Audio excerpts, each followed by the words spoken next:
Unsa man natinda mo diya? May tanaw na to Dres Mariel kung naluto na ba ang saging na atong ipaluto. Uy, hala. Nanambri saging diri oh.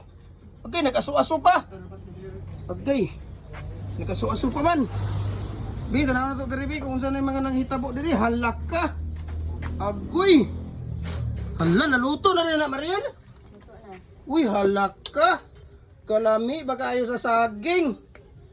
Agoy, bugdo man kayo dayo. Napaghilom dia. Halak ka Mariel, perting lamia sa saging day. Na. Uy. Now di na ibutang sa inyo na sana, di na sana ibutang.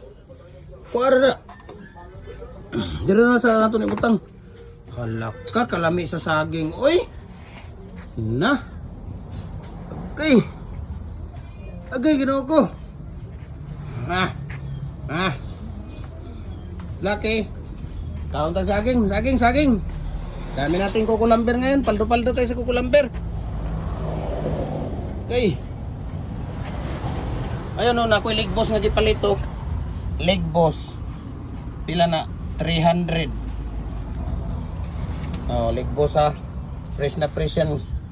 No, 300 yan. So mamaya gisahin natin ito, igisa. Lami kini gisahon ni ba? Sus. Leg boss. Pag humagisa kaon mahuman halok-halokan ni mga asawa. Emily.